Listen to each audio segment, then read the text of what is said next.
আসসালামু আলাইকুম রহমতুল্লাহ। চলছে গরু গরু দোয়া দেওয়ার কাজ। দোয়া তো অবশ্যই দিতে হবে, মশার যে যন্ত্রণা করে এখন।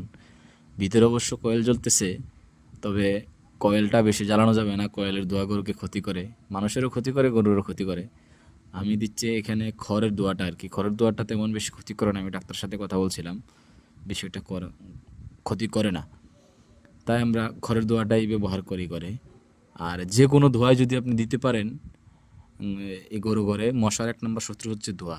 ধোঁয়া দিলে মশাটা 90% ধোঁয়াই, এই 90% মশাই আপনার কমে যায় আলহামদুলিল্লাহ। এই যে দেখেন ভেজা খড়, এগুলো আমার অতিরিক্ত খড়গুলো আর কি, গরুকে খাওয়ানোর পরে যে খড়গুলো থাকে এগুলো আমরা গরু ঘরের সামনেই রাইখা দেই, ফেলাই দেই না।